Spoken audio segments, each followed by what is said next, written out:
Coming up on today's episode of the Real Lives podcast. I'm world champion! What? Wow. I think I was the highest finisher in the GB squad at 15th, and it's like, wow, okay, that's the first time GB haven't won a medal at an Olympics in skeleton. And this is the negative side of it. Like, I want to be the best straight away, and I want to push myself, which is a good thing. But I'm not very good at taking a step back and being realistic with myself. But I was sat there with my physio. It was just us two in a room, and I was like, I just won the world championship. And she was there like, yeah, you did. Yeah, you did. I don't think that it's that good a mentality to have if I wasn't doing what I'm doing, because like I say, I can become very obsessive over it, especially with skeleton. Now, just before we get into today's episode, I just want to say, I've been missing MIA for 4 months, and I'm going to do a solo episode on that, just sort of discussing as to why I took so much time off. It was definitely needed, but in that meantime, I have been recording episodes, and there's probably about 3 months worth of episodes so far, which are ready and there to come out with some great guests. And today's one with Matt Weston is nothing but great. You know, skeleton world champion, Olympian.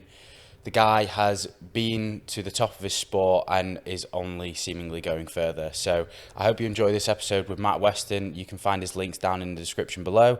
Make sure to like and subscribe to the podcast and all that bullshit. And yeah, enjoy this episode with Matt Weston. Okay, so Matt, welcome to the podcast. Just give a brief introduction as to who you are and what you do. I find this a bit weird, but my name's Matt Weston. I'm a GB skeleton athlete, and I'm the current world and European champion. Yeah, almost got that right. Crazy. So, yeah, as you just said, world and European champion, which is, crazy to think that, you've achieved that, and a massive congrats on it. But to take it back to the very beginning, let's get into sort of your sporting background. So, because obviously you don't start out as a skeleton athlete as a kid. So what sports were you into as a kid?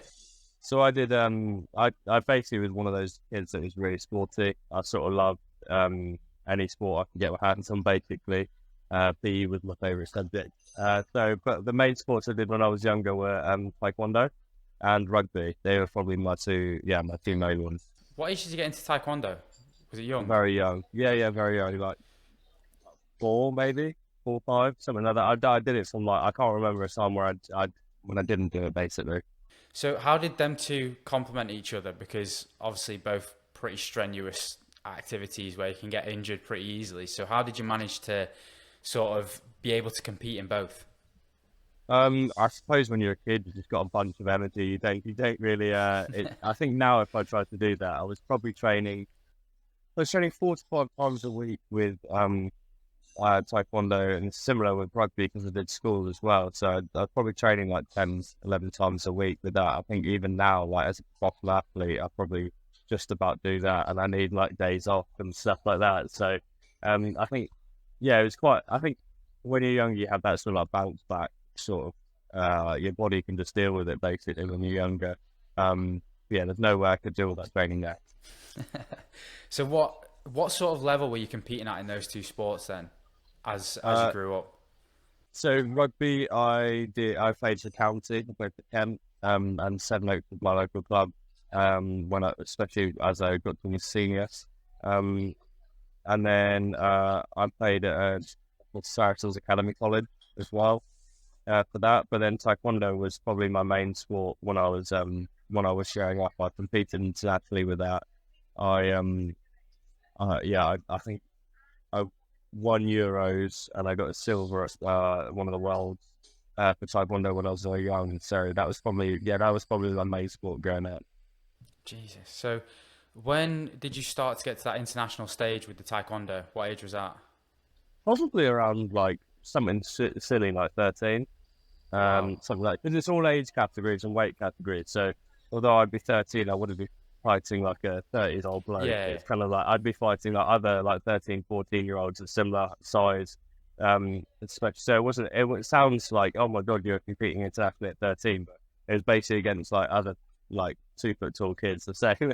Yeah, but still, at 13 to be on an international level, to be able to, to be picked to compete there is still impressive achievement sort of thing, because most kids in whatever sports they do, maybe it's at like a county level or a national level, but to get to the international stage at that age is it's pretty significant. But when you're talking about competing on that international stage and you were still keeping up rugby at the time, how were you balancing the two?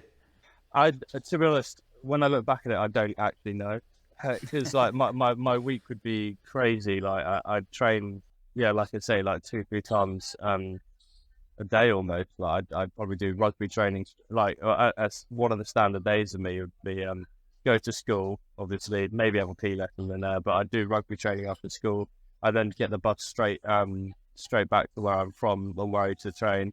I used to actually teach, help assist teach taekwondo classes for a couple of hours, and then I'd train for about 2 or 3 hours, like myself. So it was it was full on, very intense. I think I slept well as a kid. Basically, I was so tired by the end of it, but yeah, I think it was just one of those things that I didn't really know anything different, so I didn't really struggle with coping on how to. If I'd gone from doing nothing to that, I think it would have been like whoa, like a whirlwind. I would have had like no time at all. But because I was brought up doing it, I was so used to training that often that it didn't end up really being. I didn't really feel like, oh my god, this is too much. It was just standard for me, and a lot of my friends did similar training. Because they're a part of the England squad as well, and they like rugby and things. So I didn't see myself as like an outsider training that much. It's kind of like the group of us that did that. So yeah. So you said you went to a Saracens college to play rugby. So obviously you've played at a decent level at both, and both of them really, they differ massively in terms of key performance indicators and what makes an athlete successful in that sport. Yeah, very different. So were you just that kid who was like a really good all rounder at any sort of activity that you sort of took up? I think so. I wouldn't say I'm like there's certain things that I feel like I'm naturally pick up quite well, and I'm naturally quite good at. Luckily, skeleton's one of them. But I would say the big thing for me is that I hate losing. So I think in any sport I did and things like that, it was more that I can't lose. I didn't want to lose. I couldn't let myself not win. So I think that's why I became good at those sports, because I almost became obsessive with them. Like taekwondo, I think I lost the final of the Worlds, and I couldn't get that out of my head for years, even at like 14, 15 years old. And it was just and that's what, like, every time I used to go to training, I was feeling tired, and I was like, I can't do this anymore. Like, my legs are just like still off. Like, I can't, like, I've been punched in the head 5 times today. Like, I can't go on. Like, I always used to remember that, and then I suddenly have another 20% more energy type thing. So I think that's what I can't stand losing, basically. Even as a kid, though, to have that drive where it seems like it was an all-consuming thing, when to think about the fact that you lost the Worlds, and at that age it's huge. Like, I played football, and we've lost in finals and stuff, but probably 2 months later, you forget about it. You don't really think too much about it. But it's an elite athlete mentality at such a young age. Yeah, I would say it's so for me, especially with skeleton and the way I am, and it kind of really helps with my job that I'm a professional athlete, but I don't think that it's that good a mentality to have if I wasn't doing what I'm doing, because it like I say, I can become very obsessive over it, especially with skeleton, to get to the point I'm in, and it's probably like ridiculously fast in terms of like progression. So for context, I think when you start, you should like start winning World Cup medals and possibly go to Olympics after 8 years. Sorry, I went after 5 of my 5th year. So it's kind of like I was like quite ahead of the almost like half the time it took to get there, but it was because I was so obsessive over it. I could not win, basically. I hated it even when I first started, and people have been doing it for years longer, which in my sport makes a big difference. I hated it. So I think it's been very good for me for that. But also, sometimes my coaches need to tell me when to stop and be like, no, Matt, like, calm down, take a step back and it'll be fine. I'd say that's the other side of it. That it sounds all good. Like I can't not win. I have that motivation, but there is also some negatives with it as well. Yeah, there's negatives with everything, but I think in terms of being the best in whatever you do need an aspect of that. It doesn't and it will always come at a detriment to it. Like, you look at some of the best in the world and the way they are about how they play or whatever sport they do. There's always going to be some aspect of it where you think, if you were to look deeper into like how it affects personal life, how it affects relationships and stuff like that, it probably does have a significant effect, but it means they can be the top of their game. Yeah, it does. And seeing an athlete is actually quite selfish with that. I know from conversations with my fiance and things like that. Like, so especially with my job, I'm away so much over the winter, and I'm training like all the time. And like sometimes she'll be like, "Oh, should we go have a walk, or should we go down the pub for a quick drink or something like that?" I can't, because either I'm training too hard or I'm just so tired. I can't. I'm fatigued, and it is very, very one-sided being an athlete with that as well. How important is it then? Because obviously having people who can support that and are fully aware of what the sacrifices are to make it, how important is it to have someone who can be so open-minded to the fact that you will be away for, probably 4 or 5 months of the year, training and missing like birthdays, different events and what have you? Yeah, I think that's probably one of the worst things about birthdays, funerals, weddings, and things like that. That's the rubbish side of it. Like I didn't see, like, I missed my grandma's funeral. I missed like loads of other things because of racing. So it is very selfish. But in terms, going back to your question of how important is it, I'd say it's invaluable. I wouldn't be in the position I am today without the support network I have around me. 100%. I'd put any amount of money on that. It's to me, the support you have outside of your sport is way more important. For me, the easy part is racing. I enjoy that. That's easy. It's everything else around it that you need the support. You're away for so long, and it's all of that stuff. But that's what I struggle with the most. So that having that support network around me is invaluable for me. So do people come with you obviously your trips away? Does any family come with you at any point, or is it usually just you and the team? So we work as sort of like a pod or group, like so we travel all around together. In terms of family and friends coming out, they come and visit, as in like they come and watch the race and stuff, but they're not allowed to stay in the same hotel as us, and like rules like that. So I do see them when I'm away, but yeah, seeing them at the bottom of the racetrack for a quick hug at the end is and then I've got another 6 weeks away from them. It's a bit rubbish sometimes, but just, yeah, I think them coming to watch and support like means a lot. Yeah. So let's just take it back a bit. So obviously as a kid you competed in rugby and taekwondo. So at what point was it that you stopped competing in those sports and started the transition towards skeleton? So I stopped taekwondo around 16, 17, around that.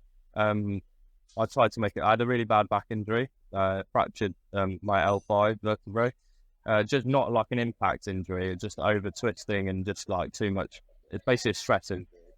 And so I had to have like 18 months off then, tried to come back. My back wouldn't like it. So that was the last straw for taekwondo. I played rugby for a bit longer after that. And then I did this talent ID scheme called Discover Your Gold. It's run by UK Sport. And I went along to them to see what I could do, see how I do against like the markers they had there. And I was beating a lot of those. So I was like, oh, okay, this is a bit surprising. But they send your results up all of these for loads of different sports. And then Skeleton messaged me and said, oh, look, you've got a couple of screws loose. Why don't you come and try this sport? Yeah. So what's involved in that testing day then? What sort of things are they looking for? Is it like mainly speed work? Is it just like, you're looking at all aspects like change of direction, agility, balance, all that kind of stuff? Yeah, kind of like a mix of everything. It's so when I went, there's lots of different things you can go for in this talent ID thing, and I did the one called Discover Your Power. So they're very much on your like explosive strength, and your like how fast you can run, how high you can jump, and things like that. And they even take all your measurements for your body and things. And so it's like all like rigorous testing for it. So it's mainly the power one is mainly how high you can jump, how fast you can sprint. We went on a watt bike, and it was for sports like sprint cycling. I think they had sprint canoeing, sevens rugby for women, and obviously skeleton and things like that. So they were recruiting for a whole load of like power-based sports, but there was loads of different ones like discover your martial art, discover your speed, discover your skill for like things like archery and things. So it's all like a whole different battery of testing for those things. Yeah. So what made you go for that power aspect of it then instead of anything else? To be honest, it was my weightlifting coach who I used to train with told me to go along to these. I used to be quite quick playing rugby. I was a winger, and I was quite powerful anyway. So like just from all the weight training and doing taekwondo and stuff like that. So I was like, that kind of seemed like it suited me a bit more. And it also the sports that it said that it could lead to. I was more interested in those sports than others. So that is why I think it's a power based one. Yeah. After you've done that testing day, how long was it then before they got in touch with you and sort of said, look, we want you to try out for, GB skeleton? Probably a couple of months. So it's kind of like from when I did that to actually joining the team was probably about 6-7 months, quite a long time. So I did from that time. Skeleton messaged me about 2 months after that. They invited me down to Bath, which is where our main like training facilities are based, and the push track that is what we train on in the summer. So it's like a dry version of the start on rails. That's where they went. We had to go on that, and then they saw our results from that. They took us to places like the Royal Marines, test our mental strengths and loads of different phases like that. And then eventually they took me to Austria to actually have a go on ice. And then after that 2-week camp, they asked me to join the GB team.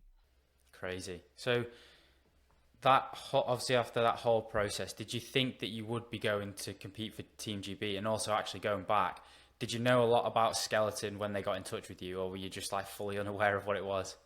I sort of did. I've always like seen it on Winter Olympics and gone, that looks sick. Like it's still. But I also remember, and I don't know if you remember, but Amy Williams, who's a skeleton gold medalist from Vancouver, she went on Top Gear, and I always remember her being on Top Gear, going and having it was like the reasonably priced car they called it back then. I think she went in that, and I always sort of like distinctly remember that, which is so obviously that's something I'd love to do. Yeah. No, it's quality. So then obviously when you get in and you're a part of Team GB, what does your training schedule then become? Is that at the point where you become a full-time athlete, or at that point are you part-time? No. As soon as you're selected on, so whilst I was in all those training trial phases, I can get my words out.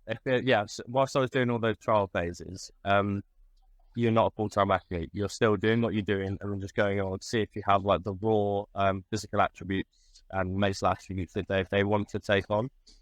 But as soon as I got selected onto the team after that 2-week camp in Austria, you're basically they're scheduling in. Okay, you're coming in from this date. Once you sign on, this is when your start date of being in the team is. And as soon as you've crossed that time, we're based full time in Bath, and 2-3 sessions a day, full time athlete, straight into it. And that going from, I was quite a fit, like active, very active, like young man when I started. But going from normal to being a professional athlete and doing that type of training, honestly, I was having like 3-4 hour naps in the middle of the day. I just was like so exhausted for like 6 months. I couldn't deal with it. It was quite a baptism of fire when you first start training like full time. It's very, very different to what people imagine. So what did you learn in those first few months then of that, like obviously moving into such an intensive training period? How much sleep is important for you, and how much food, so when I joined, I was quite light. I was about between 72 kilos, something like that. And they wanted me at least 80 kilos. So I got to 80 kilos within 6 months. Obviously a little bit fluffy around the edges, but because you had to eat so much to get to that weight. But I got so much stronger and so much fitter in such a ridiculously fast amount of time because I was having at least six main meals a day, eating so much, trying to recover, trying to sleep.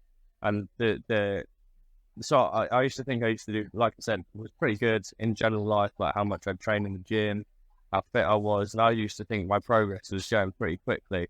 Honestly, it's like it just went vertical straight away when I started joining skeleton and training full time. Your performance just goes bang because your whole life is based around training, recovery, being more efficient, and in all those areas. And that's the thing, the thing I noticed the most, like how quickly you can see progress, how quickly you can make changes in your physical capabilities because you're full time. I don't have the stresses of work. I don't have to deal with this, and all that sort of stuff. So, have you ever had a normal job, or have you always just been an athlete? Yeah, I have. Yeah, I was briefly, literally, I just qualified as a PT for about 2 months before I started full time in skeleton. Way. So that was I literally did that for like 2 months, and then canned it. I haven't done it since. But I worked for a construction company as sort of like a junior project manager for a while.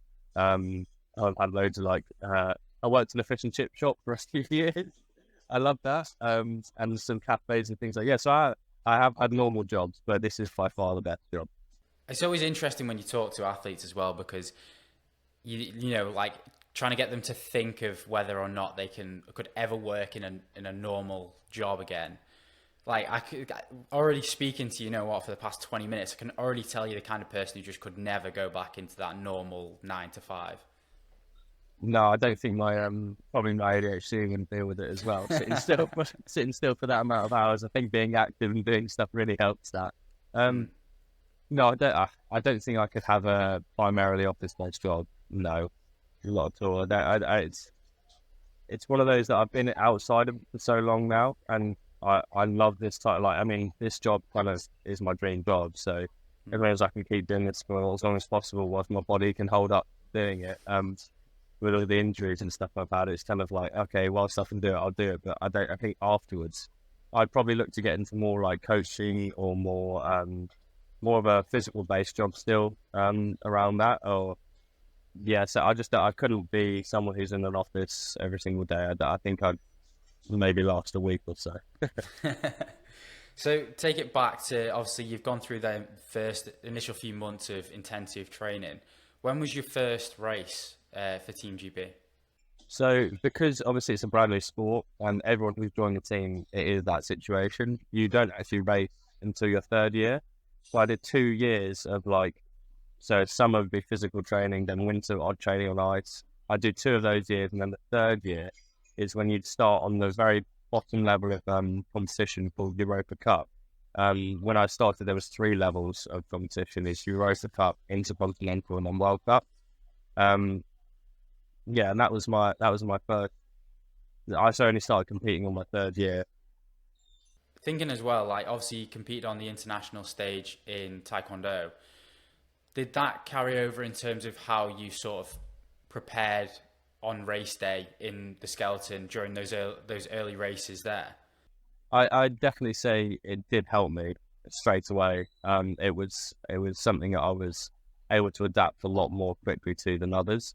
But I'd also say I had to tweak it quite a lot because the mindset and how you approach things, how I'd approach the waltz makes a massive difference in how I perform on the day.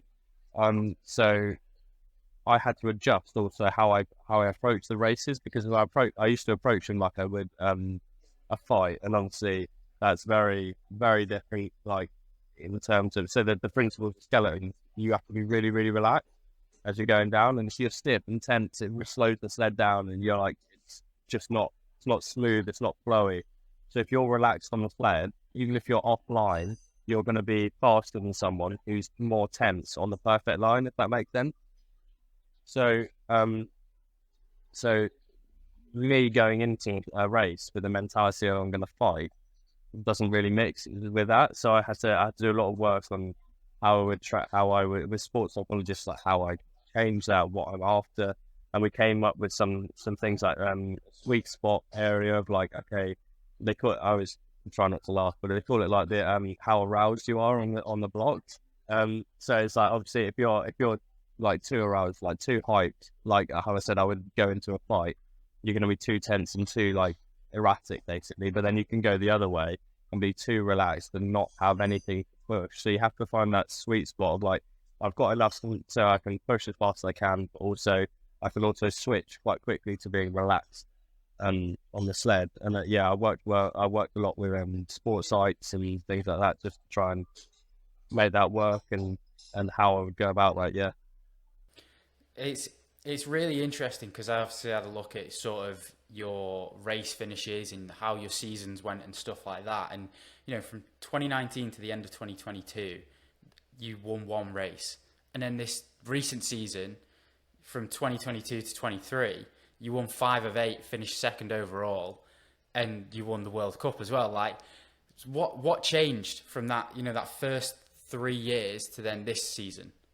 So the first year of racing, the first time on World Cup, that was that had been at 7 years. So that was 3 years ago now. So that would have been my first year of racing. So on my first year of racing, I went from the bottom run, and I had a race on World Cup that year. I also went to World Championships that year. So that was a very much like baptism of fire year for me. So I wasn't expected to perform on any of those World Cup and World Championship events. It was more like get experience. They saw I had the potential to be quite good in the future, so they exposed me to these things really early, just so I could get an experience of competing on the highest level in World Cup. It's different because you have cameras shoved in your face when you're just about to go and things like that. So you need to get used to that. So that first year, I wasn't expected to perform. So those results, although they weren't bad, I almost write them off. That second year is when I won my first World Cup medal. I think I won silver and had a couple of like 4th and 5th place finishes. And that, again, I was very, very young and new to the sport to be doing that. So they were very like, it was sort of like, oh, okay, glimpses of something very good.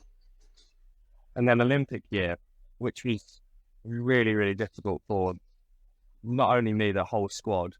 We basically took a risk with equipment, brought out a new sled, which ended up not working and being slow. So although I won a race that year, that was, I think, because it's on my favourite track. I've actually got the track record there now, so it's like I'm very good at that track. So that's why I think I managed to win a medal there. But in terms of the rest, if you look at obviously my results, I was like between 10 and 5 probably average that year. But all of my teammates, we were all missing the cut, which you don't get a second run. This is if you're out of the top 20. All of my other teammates missed the cut that year. Everyone with the average finished with like 17, I want to say, or something like that. It was a horrible year for us. And then going into the Olympics, I think I finished 15 because, again, that risk with equipment really didn't gel even more with the Olympic track. So, it was a tough year to get your head around. But I actually think in terms of how I slid very well that year, and I raced very well. I was just being held back with by the equipment. Do you follow F1? Yeah, so it's like when the new car rules came in and Mercedes were just foreporting everywhere and couldn't do anything. Basically the same as what happened to us Olympic year. We went from being, okay, we've got the potential with good equipment, not the best, but good equipment. We could have done well. We went from there to absolutely dive bombing and nowhere. And then this year, the most recent year, we changed our equipment. We changed our head coach, our head mechanic, and lots of other things. We brought in loads of new people, completely threw everything out from the year before, the Olympic year, started from scratch, and you can just see it wasn't just me that won medals. Just obviously I had a very good season. I won quite a lot of medals, but everyone who went to the Olympics the year before won a World Cup medal that year. So that just goes to prove that it definitely was the equipment letting us down, and with that we are actually quite a talented squad. So that's the reason why it's suddenly shot up, because of a massive equipment change. And it's like if you took like going back to F1, if you took Lewis out of his car, put him in a Red Bull, he'd be straight away up competing like within an instant, basically. And I think that's basically what happened to us this year, that we could do it. And I got used to it as the season went on, and on, like, so the back end of the season, I think I won 5 in a row or something silly like that. It was, yeah, it was pretty crazy. With the sled there, what was it that caused that sort of capitulation that year? And then what was it that you changed that then allowed for the success this year? Well, I've got to be careful I don't say too much, because equipment is it's similar to F1 equipment, it's basically everything. But there's a couple of different principles within skeleton on what people think makes a sled go fast. One extreme is really stiff sleds, which means you don't put that much input into it. But even if you're on the wrong lines, it doesn't take too much out of it. And then completely the other side is a really, really, really soft sled, completely light. So you can steer it completely. So you can drive the perfect lines, but the only way that is quick is if you drive the perfect lines. So each side has pros and cons, and without going too much into it for obvious reasons, we chose one of those principles, and it basically didn't work for us. We tried to go about it a different way than it had been done, and it didn't work. Whereas now we've got new sled with a different principle, and it's working. And it's also a lot to do with personal preference. So I prefer, obviously, the way we're doing, not just because of the medals, but I prefer like the feeling and how I race with the new principle we've got after. And it's obviously very fast, and I'm more comfortable on it, which means I'm more relaxed, which, like I said earlier, makes me even faster. So it kind of is snowball effect of when I get comfortable, the sled's faster, I get more relaxed, and it just keeps going and going and going. And then, yeah, like by the end of the season, it was insane. I felt unbeatable. Yeah.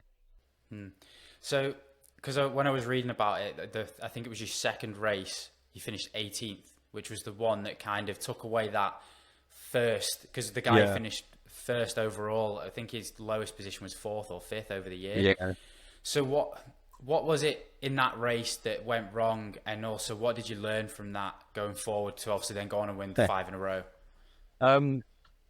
So yeah, I mean, apart if you took that race out, I think my lowest finish was 3rd place that year, which is insane. I can't even get my head around that still.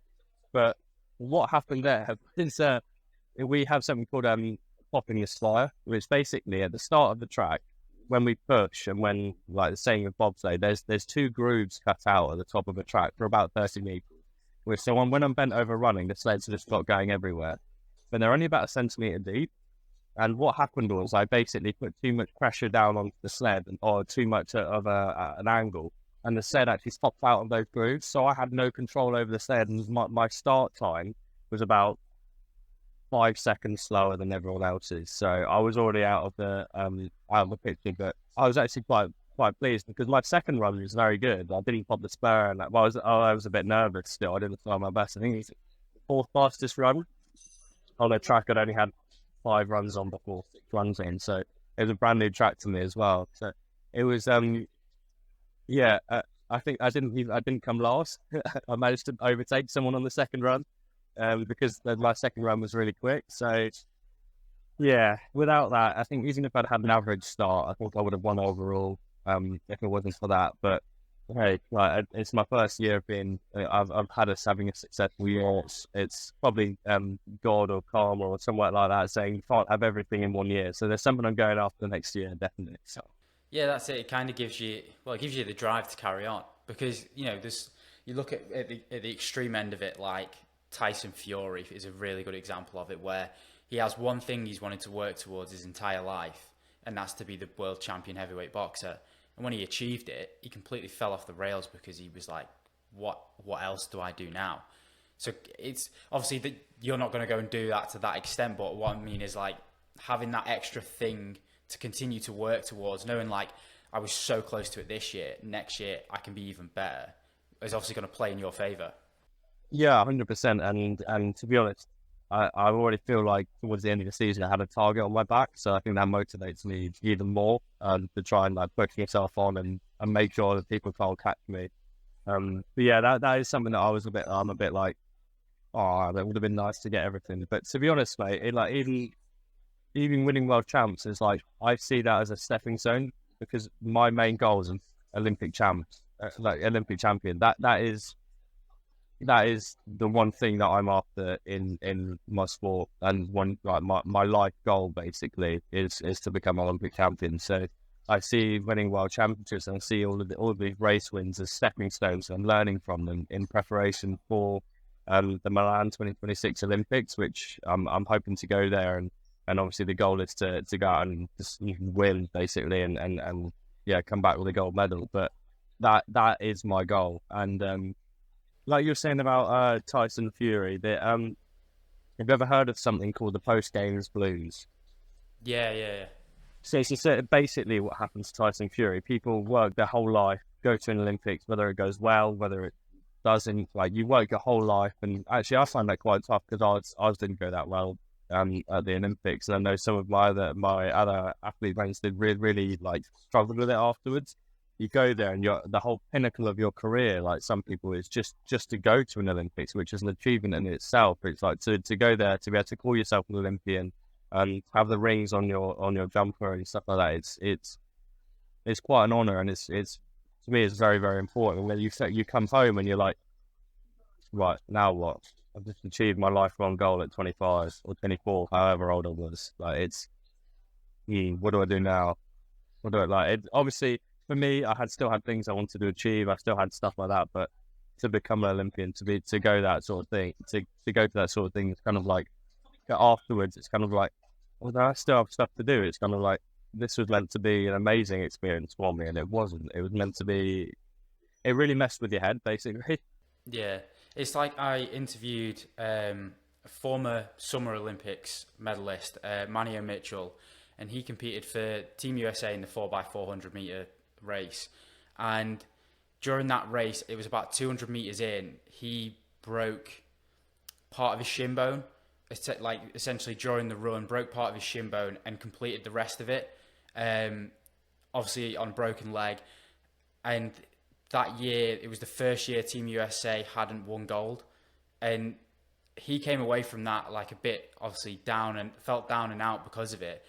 But he's now gone and created a career as a motivational speaker, talking about perseverance and stuff like that, and he can use that going forward. And it's sometimes there's things in the bad situations that we can't quite understand, and then now, like, he's taken something that was a terrible situation to something that's great, and now he's trying to also go to the 2026 Milan Olympics to compete in bobsled. Like, he's completely changed sports and everything. So, there's always positives from those situations.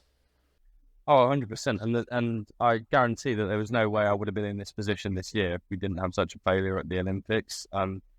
Because of everything that's changed since then, my mindset of it, and like my drive to go and succeed this year, it wouldn't have been the same if the Olympics was like, if I'd finished sixth. It's kind of like, oh, it's not too bad, it's okay.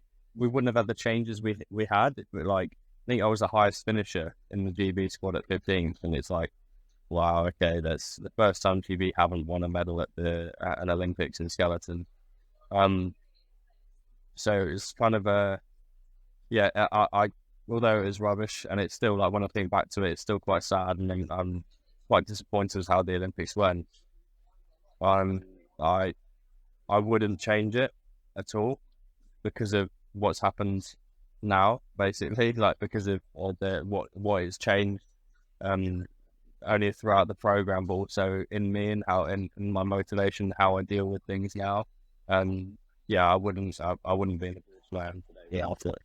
When you're talking about like the World Cup stage and then the Olympic stage, what are the differences in terms of how you feel as an athlete, the logistical side of it, obviously the media side of it, you build up to the races? What's the difference between the two? Well, the main thing is seeing so many other nations. So at the Olympics, it was very much like, there was at my village, we had skiing, like a few like slalom events, like skiing events, having to bobsleigh, skeleton, luge, and possibly something else as well. I can't quite remember, but it was there was loads and loads of other athletes. 24-hour food hall was pretty insane. Now I like that, and there was. Yeah, I think that was the biggest difference for me. The media and things like that, there was a bit of media attention, and they sort of like skeleton obviously had such a good track record in terms of Olympics, so we had a lot of pressure on our shoulders to try and perform. And I'd won a medal that year as well, so it's kind of like people had a lot of pressure, like expecting us to go out and win something basically. But I don't think the Olympics was as intense as I've heard it can be in the past, because it was still COVID. In China, we had, like, the only people that were watching us were staff and other athletes and other staff from other sports that weren't busy that evening or something like that. They came and watched us compete. So it's kind of like there must have been 40 people at the finish, something like that. Whereas actually in Pyeongchang, I'm still friends with quite a few people who went there and medaled, like Laura, saying that there was thousands of people at the bottom, whereas all the way down the track, you could hear it all the way down. It was just such a surreal experience. But to be honest, I'm kind of glad that China, because it ended up being rubbish like competition, that I had almost like a stepping stone into what should be like a big event in Milan. I've actually done this before. The only difference for me this time is there's going to be a crowd, whereas actually before, like, you could think, oh, there was going to be seeing other athletes, the whole Olympic experience, like the pressure, the media, and like all of that was brand new last time. So the fact that I only have to have one real thing different next time is kind of comforting for me, because then I'm like, I'm not going to get overwhelmed by the whole event. I know what I need to do. I know what an Olympic setup is like. I know, what it's like being at a games, to deal with the pressure, to deal with the media, to deal with all that sort of stuff. And I'm kind of glad I had that. I almost taking Beijing as a big experience and learning curve, ready for Milan. At the World Cup, what kind of crowds seem to come to those events? Because I can imagine in places like St. Moritz, there's probably quite a few people who do go. Yeah, St. Moritz being the World Championships as well, there was it was thousands there. There was quite a few. There was a big crowd, and there was a lot of our family and friends there from GB. So whether you're at the start or at the finish, there was always some GB people there shouting at you, cheering your name on and stuff like that. So yeah, that was really, really cool. But to be honest, some races you might only have like a couple hundred, like 100, like just like people watching, including like staff and that. It's not that big. But other races, like some people races where they're really popular, like Moritz at World Champ, there was thousands and stuff like that. So but it's not, because of where we go, standing outside at -15 isn't always the best spectator sport. So it's I can understand why possibly the crowds aren't as big, because I wouldn't want to stand outside. I'd much rather watch it on TV in my nice warm living room rather than being outside from -20. Yeah. So which do you prefer then? Do you prefer the larger crowds, or do you prefer it to be like a more niche event where there's 100, 200 people? To be honest, I sort of, the way I race now and the experiences I've had is I basically get myself into a zone where it doesn't really matter who's around me. If there's hundreds of people shouting, if there's not, it doesn't really. I describe it as having blinkers on, where I'm like, okay, I doesn't really bother me. I know what I need to do on the track, and that's all I'm focused on. So I think, to be honest, I like the big crowds, because at the bottom of the track, once I'm done with that and I'm out of the zone and I've done my performance side of things, it's quite cool to see everyone cheering and stuff like that. It is really cool. It's kind of more motivating as well. Like when you see your family, your friends, like my fiance was there, and along all my friends were there. So to see all those guys there was really, really nice at the bottom of the tracks. But in terms of the top of the track, it doesn't really affect me, because of, like I said, I'm just in this weird zone mode.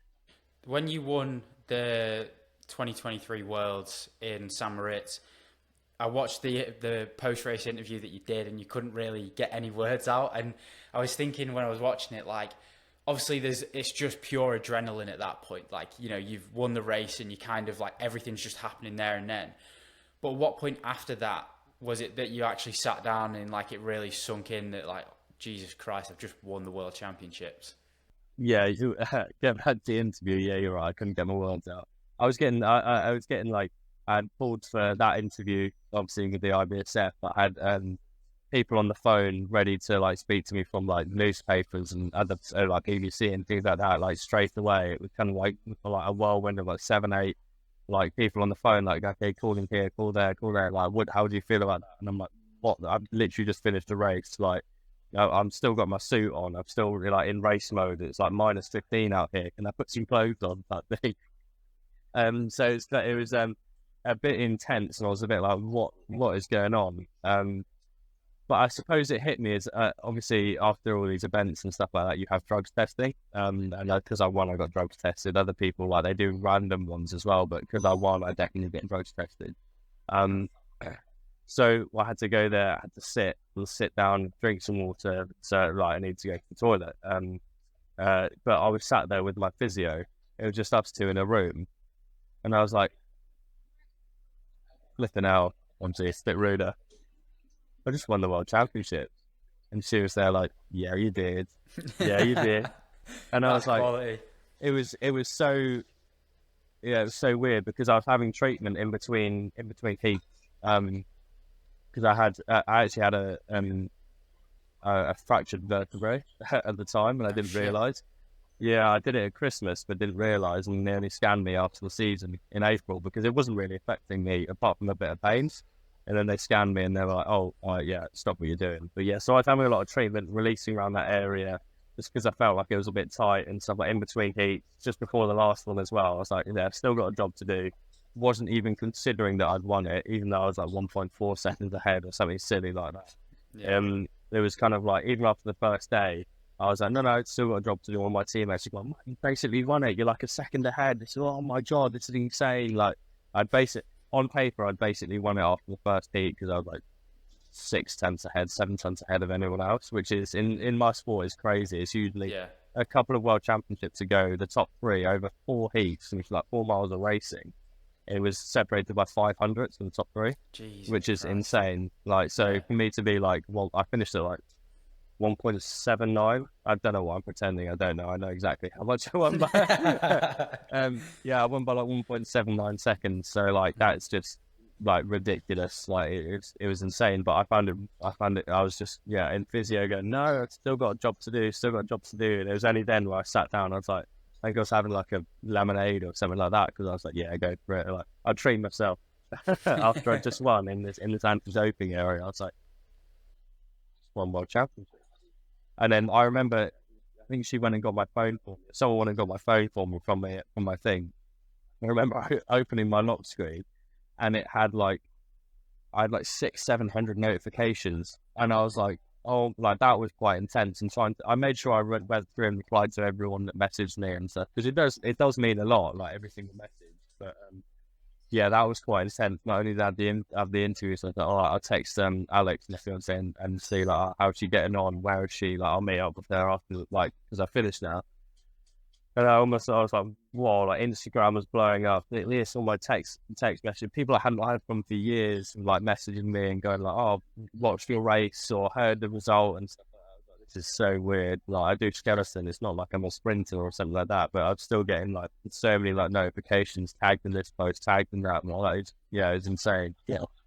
That's wild. So after that race, did that change your career in any which way in terms of the exposure you were getting or anything like that? It's changed. It's changed certain things. It's changed how I, not necessarily how much I do stuff, but in terms of if there was like something to do with skeleton, like a promotional day or a promotional post or something like that, they would always come to me and try and get that out, like, you need to say something now and things like that. And sort of like, I don't want to say become like almost like the face of British skeletons. That you kind of like, I do a lot to do with that. I don't feel like I am at all the face of British skeleton at all. I feel like there's such a big team and there's so many more people out there that there are than just one person. But it's it's a lot of that sort of stuff. And like, if I have we go to events and things like that, people are like, oh, well, so you're the world champion. I'm like, oh yeah, it still feels weird. I still can't get that in my head properly.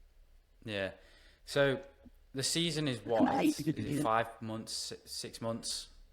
Around that, yeah. So last year my season was around 21 weeks long. And I was out of the country for 18 of them, so it's quite intense. Wow. But I usually end of September, beginning of October is when I start traveling for because we have pre-season training and things like that, and then it usually finishes back end of March.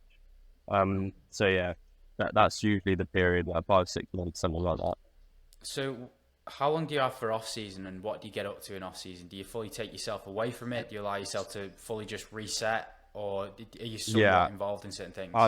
the skeleton is not on my mind. So April is our time off. We have like we still train, obviously. Like we have like a rough program, but it's very low key, not like that intense. It's just stop you from rolling back into training basically when you come, because you've eaten like the whole of Domino's basically. Um, there's yeah, so we still train a little bit, but April is my time off. I tend to switch off quite a lot, but this year I found it quite difficult because that's when they scanned my back. So it was all to do with like I didn't really have like, well, I wasn't training. I still had like rehab, and like I was all like meeting with coaches about like, okay, what does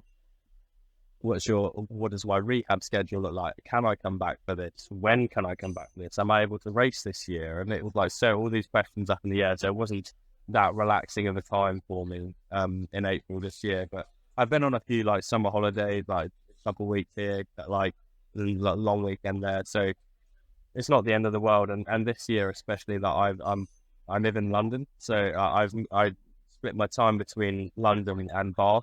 Normally you have to be full time in Bath, but I can sort of balance it a bit now with how I train, like week on, week off, especially with like rehabbing and I'm basically back to normal now. But especially at the start, I didn't need to be in the high performance gym doing like slight crunches, like ab crunches, or doing like barbell squats with just the barbell or something like that. So whilst I was rehabbing, I didn't need to be in that environment. And to be honest, I think it would have done my head in if I was, when all my other friends are squatting like 200 kilos plus. And I'm only allowed to do the barbell for like 3 reps in case I hurt my back again. So it's kind of, I mean, I'm pretty much back to what they're doing now, and trying to catch them up on, I've got they've got like a 10 weekend start on me, but it's like motivating me to go to push myself harder. But yeah, April is usually, when it's a normal occasion, it's in my time off. I'm not speaking to anyone. I'm just doing my own thing. I'm playing a lot of golf and like going and doing this. Like, yeah, that's what I normally do. So when's the pre-season start usually? So pre-season usually October. We don't usually start racing until mid-November-ish. But yeah, pre-season October, and we usually, because one of our coaches, and actually 2 of them now, are Latvian. There's a track in Latvia, so we go there, and yeah, that's where we spend a lot of our pre-season. It just happens it's one of the toughest tracks in the world, which is a good place to start your season. So when you go to other tracks, you're like, oh, this is easy now. Whereas when you first start, you haven't been on a sled in 6 months, you're going down arguably the toughest track in the world, and it's kind of like, okay, baptism of fire, but you're definitely ready for racing. So what makes it a tougher track? Is it the shot, the angle of the turns? Is it like what is it about it that makes it harder than the rest? So yeah, it's nothing to do with top speed. So this is probably one of the slowest tracks we go to in terms of top speed. But what makes this one difficult is how technical it is. You have to be bang on perfect in like a lot of the corners. And there's a section from like exit corner 9 to like exit 14, so about 5 corners well, where the transitions between the corners are they're big, massive corners and lots of high pressure. Then you're straight into the other one, straight into this one, straight into. And you have to be bang on perfect, because if you're offline, to get back online is almost impossible. It's really, really difficult. But if you're online, the feeling is amazing. You've absolutely nailed it. But it's so intense and so fast and so unrelenting. It's these 4 or 5 corners that's where you make or break your race. People can be absolutely flying into it and be the slowest coming out of that section, and vice versa. People can be, I made a mistake at the top, so you're coming in a bit slower. But if you nail that section, you're flying out the bottom, and you can really catch up with people. So it's kind of like, well, that's probably why that one was the most intense. But yeah, nothing to do with top speed or anything like that. So when you're looking at like a track like that, and say you get something wrong, are you doing a lot of sort of post-session analysis in terms of looking at video and like, I entered it, say, this angle here, and maybe it should have been like a bit lower and stuff like that? Sorry, I paused myself. Yeah, 100%. That's what we do like every single session, like whether it went well or badly. We constantly review. So I might do 2 to 3 runs a day And that's because of how intense it is and how mentally like draining. And you're trying to like in those corners, where it's like intense. I'm probably doing 2 or 3 steers in every single one of those corners. That has to be bang on perfect timing, and it's very mentally draining in terms of your like how fast you have to work. You're so tired afterwards. But yeah, so after every session, we'll go and review it. Okay, you were slightly like this angle here or this angle there. Actually, let's try this line next time. Let's do this. And we constantly, so we have to make the most of it. So for me, my whole season, a good season is about 180 to 200 runs, which doesn't sound like much. If you think that, like, if a footballer only had 200 chances to practice penalty kick the whole season, and some of those are like actually in games, it's kind of like, okay, like we don't actually have that much time actually doing our sport. So all this review, all these all the reviews, all the visualization stuff and things like that is so important for us and literally key. What's interesting with that though as well is like, because it made me think of skydiving. Like where I did my first skydive a few months ago, and the adrenal fatigue afterwards, just that dump where I felt sick, I couldn't move, just like you can't think straight. And you know, how long would that have taken you to adapt to that? Obviously, because you're going at what 100 plus kilometers an hour at the peak in some races. 145, like between that is that's a fast track. I suppose it just does become normal. I'd probably say it's like driving a car for the first time. Like when you first start, 30 miles an hour feels really fast. And you're like, whoa, like how do people get used to it? Whereas now, like you can drive 70 on the motorway pretty easy and not even think about it. So when I first started skeleton, in like 50, 60 kilometers an hour, going from halfway down a track felt like, oh my God, and getting used to not having any brakes. And now I've started, I'm not getting off until I finish. Like you can't just get off halfway and be like, nah, it's something more or something like that. That takes a little bit of getting used to it. And once you accept that and you're relaxed, it's kind of like you get used to it. You don't even, so when I get to the bottom of a run, I'm a bit like, I'm like, well, okay, for like a second or so. And then I'm like, right, okay, what happened in that run? Where can I improve next time? And and your memory during those runs has to be bang on. So you have to learn how to, not only concentrate, but also when you get to the bottom of the run, remember, I went into this corner like this far out and I should have been this far out, like kind of thing. You have to be able to remember all those slight details whilst you've got liters of adrenaline running around your body and like your head scraping the ice and stuff like that. So it's quite mentally draining, and I don't think you fully ever get used to it because I still get really tired after a while, like after like 2-3 days in a row of like sliding without a break, or you kind of like, okay, I'm starting to feel it now. Yeah, there are so many similarities to F1, aren't there? Like in terms of memorize, like you see the videos of F1 drivers where, you know, they're doing a race sim and they've like got a blindfold on and they know each corner and when it's coming up and, you know, what to do and the gear to be in and stuff like that. So I can imagine for yourself, you get to a point because you race these tracks so often that now you can, if I was to point one out, you could probably tell me corner from corner what's going to happen for, you know, that whole 1 mile run. 100%. I'll be able to tell you exactly what would happen in each of those corners if you went in late, middle, early, angled, this, that. You have to know it all, because if that happens to you in a race, you have to know what that's going to do to you, how you can fix it. And with skeleton, because I'm sliding down on a sheet of ice, you can never be 100% perfect. So what makes you good is your ability to fix things, but also basically fix things, and how, like, if you're not perfect going into this corner, how can you make it as perfect as possible from that? How can you correct it? How can you like fix all the problems that are going down? Because I guarantee you, I've like some of my runs at World Championships, I thought were close to perfect, but there were still things that I could pick out, and there's still things that I could improve on that would gain me even more time. But it's that being able to accept that it's not going to be perfect, but also making sure it's like you can fix those tiny errors as soon as possible. Yeah. So during, like, in the peak of a season, what's a week looking like for you in terms of training, race, like analysis, all those kind of things?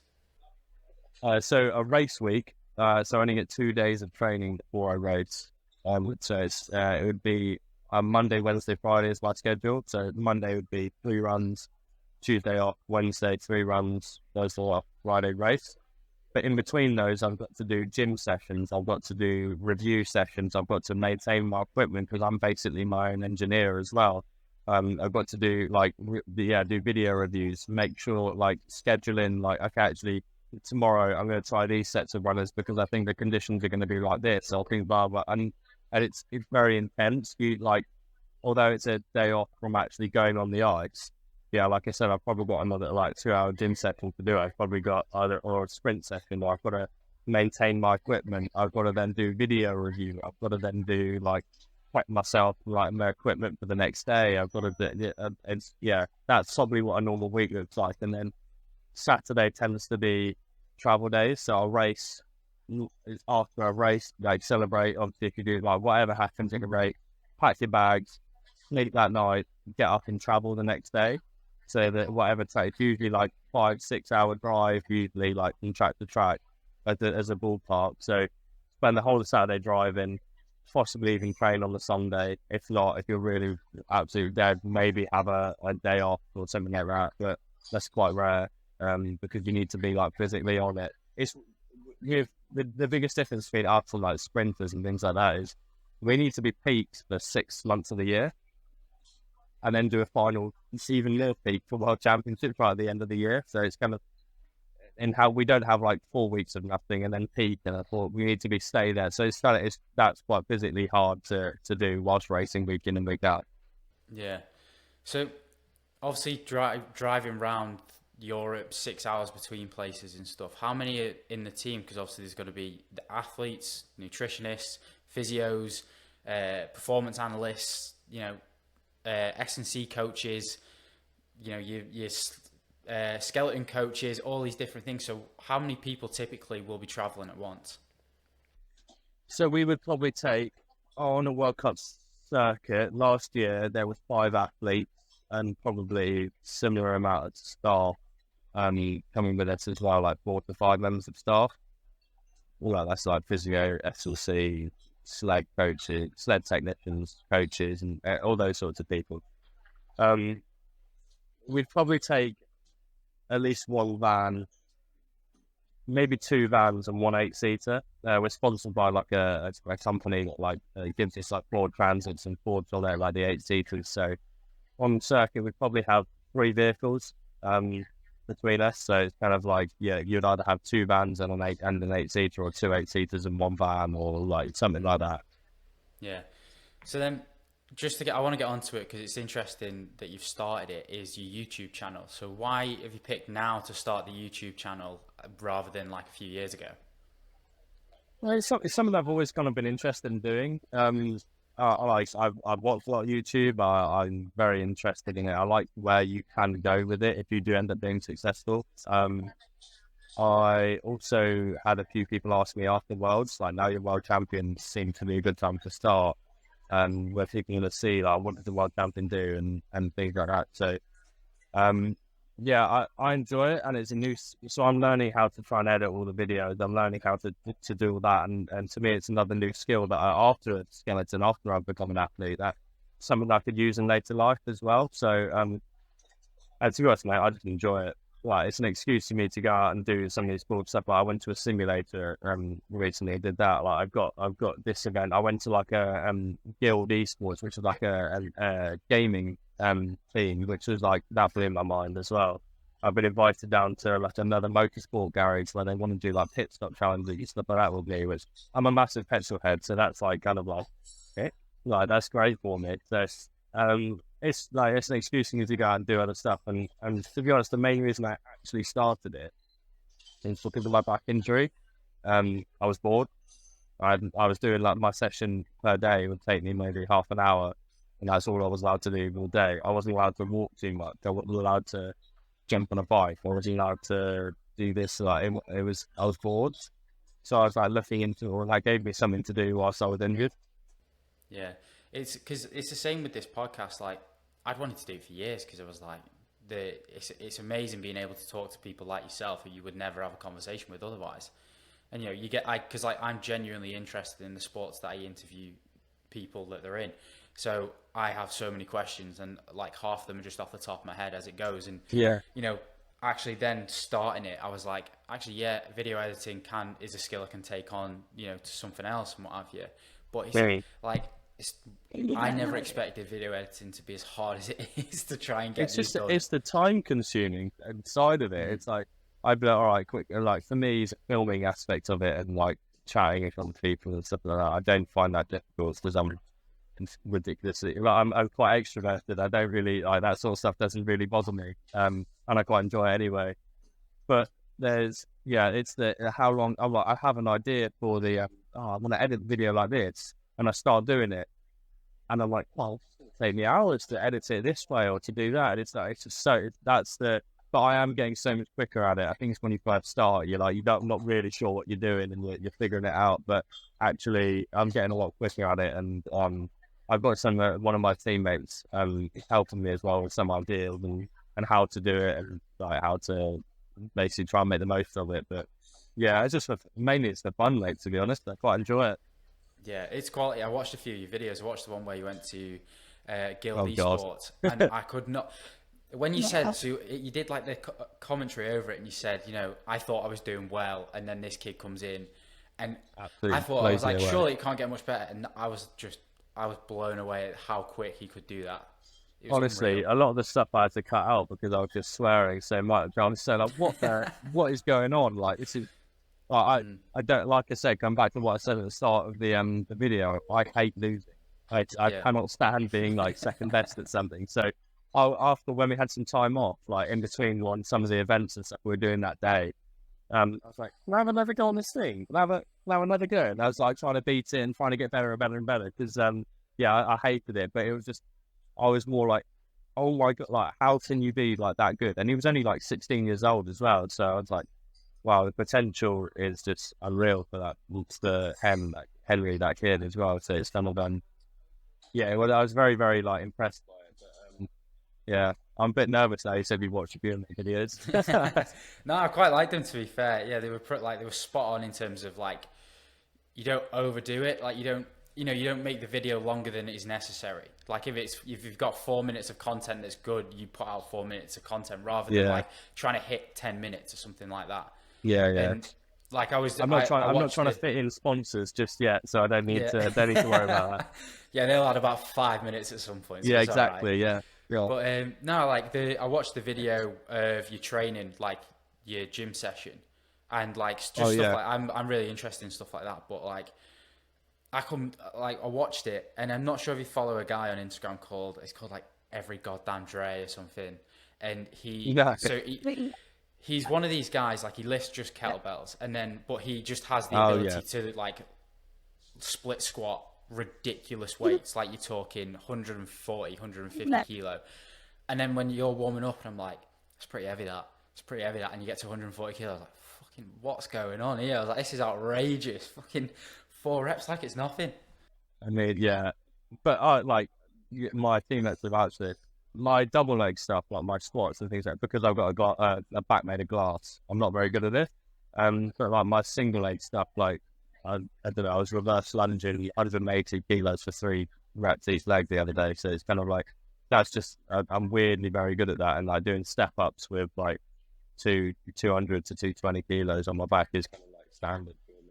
But you get very, people don't realize how strong like bobsled skeleton athletes actually are.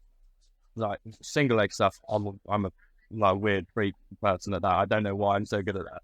But a lot of the stuff, like my friends will be asked to go off squatting like 180 kilos for like speed reps, and I'm like, what is going on? And like leg pressing, like I don't know, a standard leg press weight would be like 600 to 800 kilos for us for like a couple of reps and stuff like that.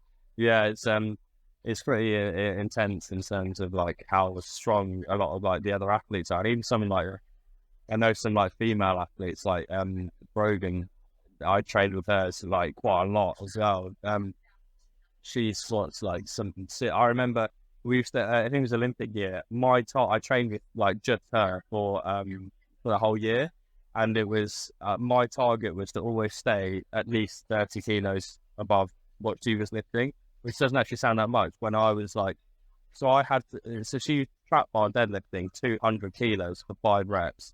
And I had to go to 230 to 240 just to try and stay ahead of her. So she's the reason I became so strong. But she would outlift a lot of the male athletes, and it's just like some of the like physical freaks that are in skeleton and bobsleigh. It's unreal, and like trying to keep up with them is the only reason why I'm so strong, because I don't want to get outlifted by Brogan.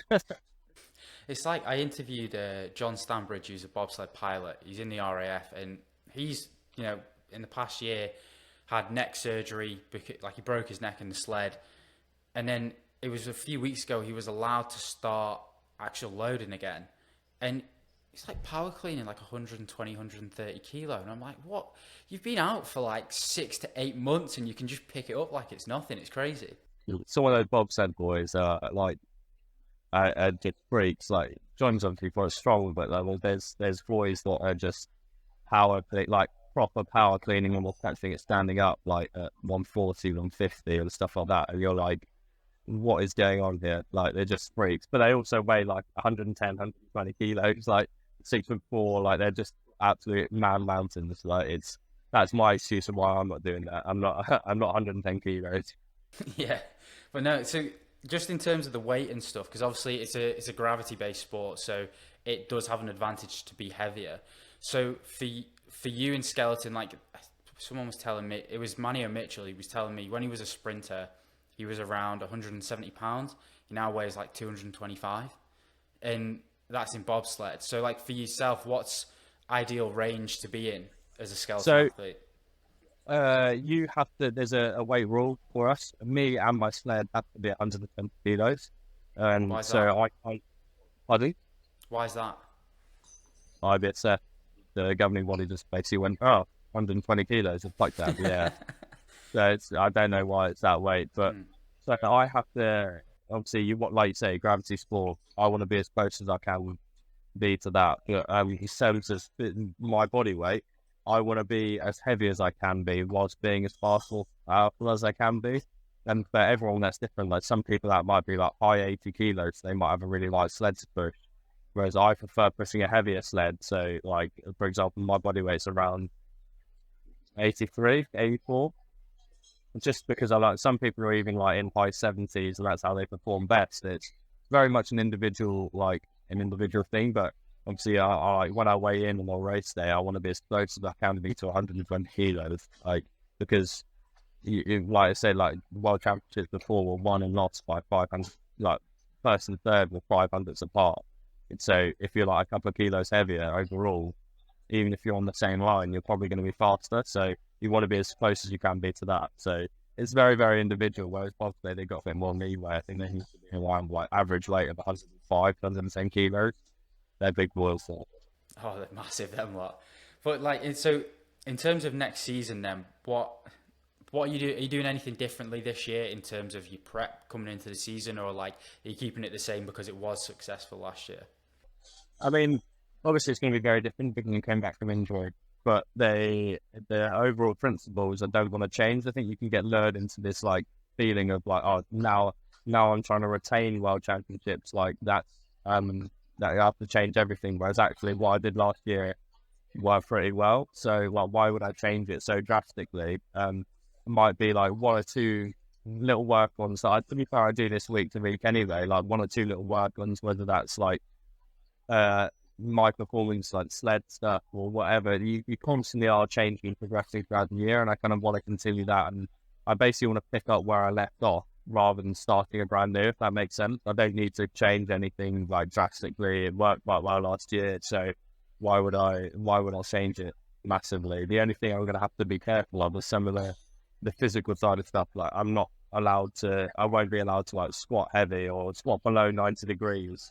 Everyone in my life again in my back. So when you see me quarter squatting, that's why. But like that, there's certain things like that. Like I'll probably be on the leg press more, and my training will change. Will be different, but everything else will probably stay very much the same. Yeah.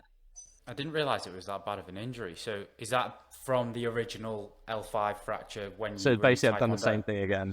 I basically refractured it, which is actually better than doing it fresh, because the reason it broke is because there was a weakness there, not because it was like a brand new fresh foam and it's like it's done it like that, but it's broken because it's an old injury. So that's why that's why it's not as bad apparently. So I still did fracture my vertebrae. And didn't do anything about it for 3 and a bit months. So yeah. How was that then? That rehabilitation period of reducing all the volume, all the intensity. Like you said, 30 minutes a day was the maximum you could do. Like now you can't squat for the rest of your life. Like having time to reflect on it, how have you felt about that? Frustrating, because not only do I feel like I've got extra pressure on myself anyway, because I want to retain world titles, and there's a lot of pressure in terms of program and stuff like that on me now, because I was very successful last year. I also had to contend with that, so I have to try and I felt like it was going to be tough anyway to try and retain that, like with this added extra pressure again. Like it's going to be tougher, but I also have that whilst fighting against like my injury and coming back from that, and like not being physically able to perform like the other boys are doing at the moment. Although to be fair, I think I'll be pretty much back to normal, back up with those boys when the season comes. But yeah, it's I find that quite tough to try and get my head around, and I don't set very good expectations of myself in terms of. I did my first push session back. That was my latest YouTube video, little plug.